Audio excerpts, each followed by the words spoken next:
because I feel rushed. But guys, welcome back. Carl Walwyn again. Remember that what we discovered was that there's an ongoing kind of relentless gentrification in around the Greater Toronto area.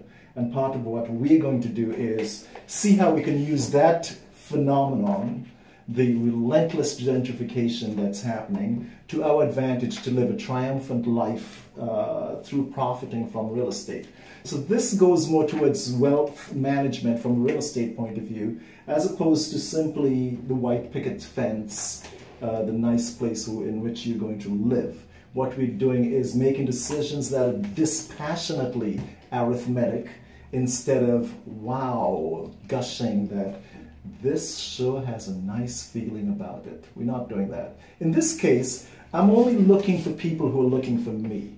And these are my retainer clients, as I call them. And these are people who would pay me a flat fee or a commission-based fee for retaining my services, which puts them, gives them concierge service in and above what we'd offer to the general public. What we offer is discrete solutions to difficult problems, to difficult real estate problems, and also brilliant solutions to difficult real estate problems. And there's always a real estate problem, because what we want to do is we want to have the situation where equity accrues and where mortgages are being paid down, which is in effect the accrual of equity, and hopefully in a place where prices are rising.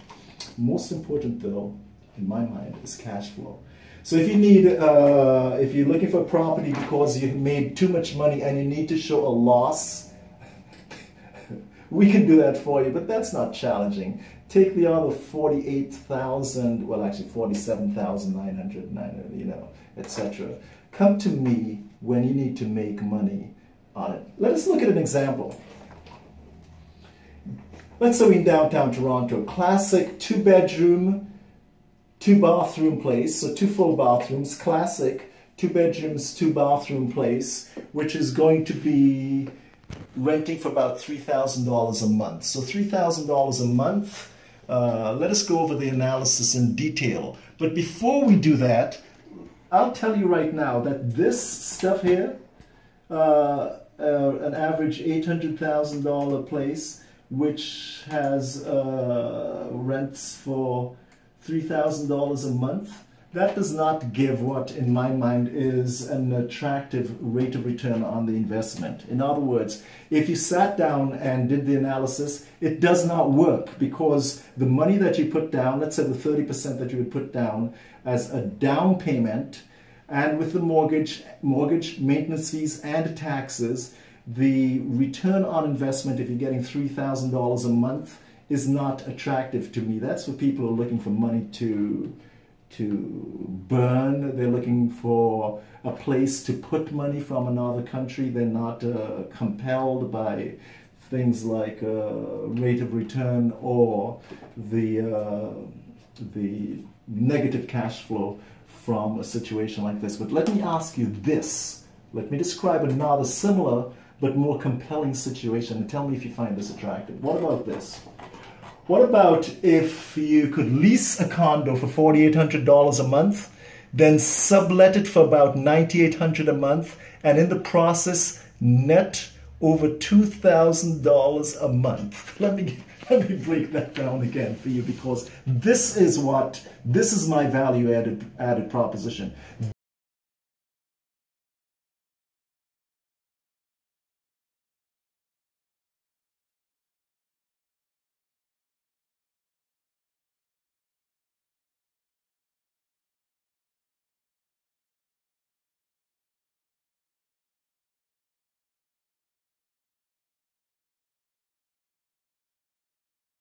So this is my value proposition. Let me go over it again. You're going to lease a place for $4,800 a month. You're going to then sublet it for $9,800 a month, and the lease is only going to be for 1 year. In the process, netting $2,000 a month in positive cash flow with medium risk. How is this possible?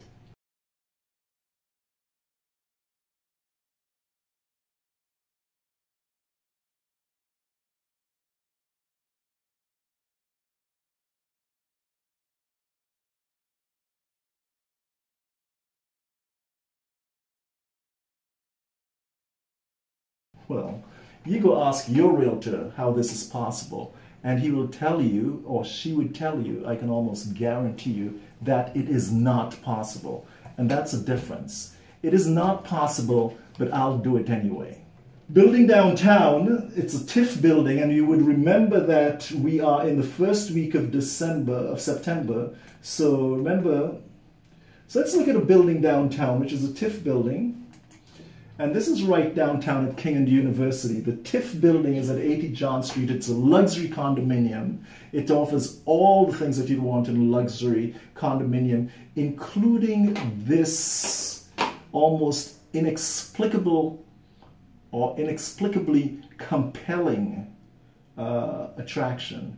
It also offers you, apart from all the amenities that you'd find in a luxury condo and the kind of concierge service that you'd find in a luxury condominium, it also has this important aspect. It is filled with people like us. And by people like us, I mean people like us. You self-identify with people like us.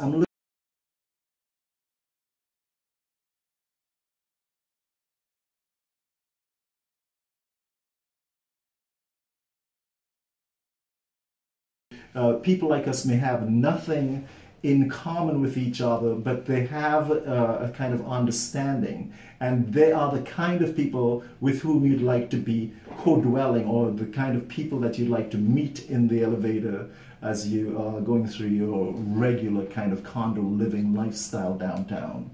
And in this case, we're figuring out, look, who's there who's going to buy, who would pay above average rent in a luxury condominium downtown. So who are the kind of people who would pay luxury above average? In other words, we're not looking for average. We're looking for people who pay more than market value.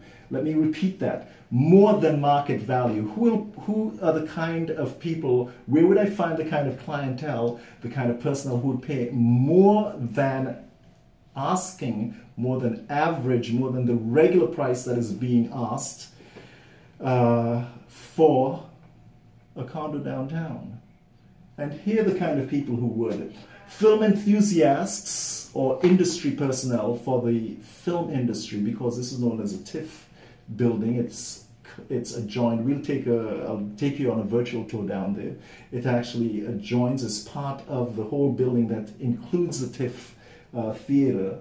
Corporations for VIP clients.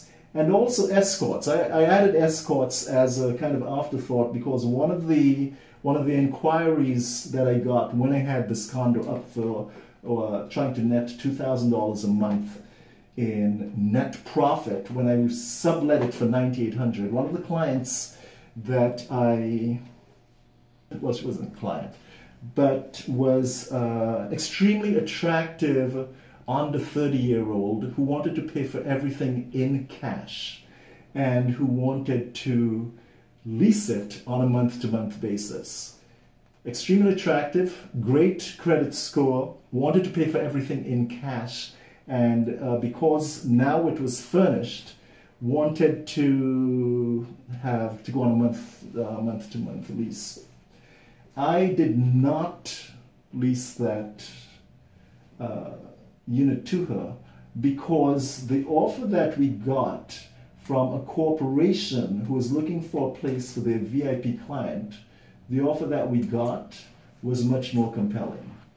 We listed it for around just under $10,000 a month, and we got an offer from the corporation, not from an individual person, but from a corporation who was looking for a place for their VIP client.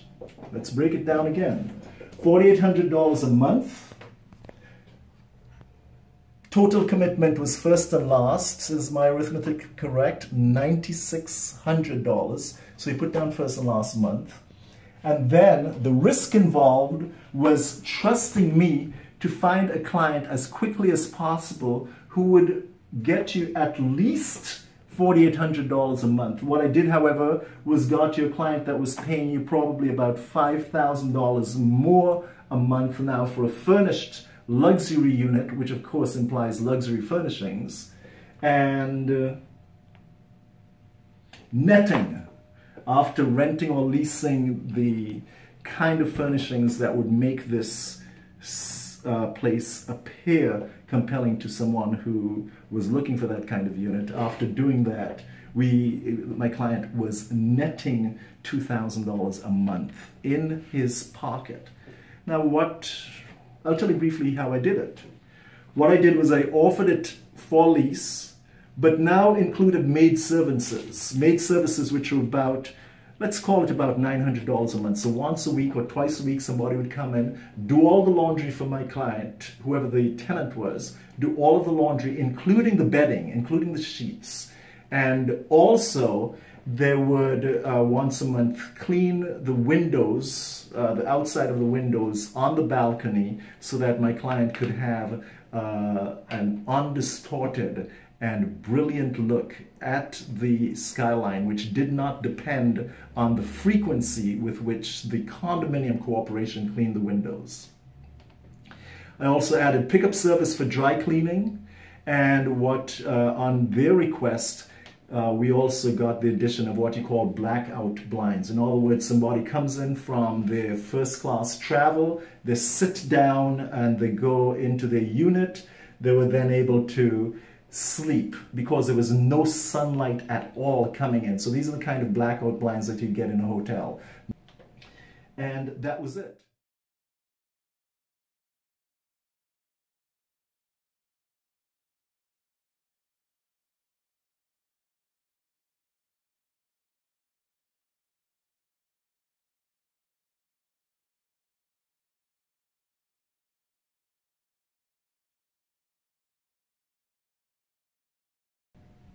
Other possibilities would have been dog walking services, etc. But the whole thing about the service is to understand that Toronto is an extremely affluent and extremely attractive town for people of high net worth. So we're looking for the 1% or close to it.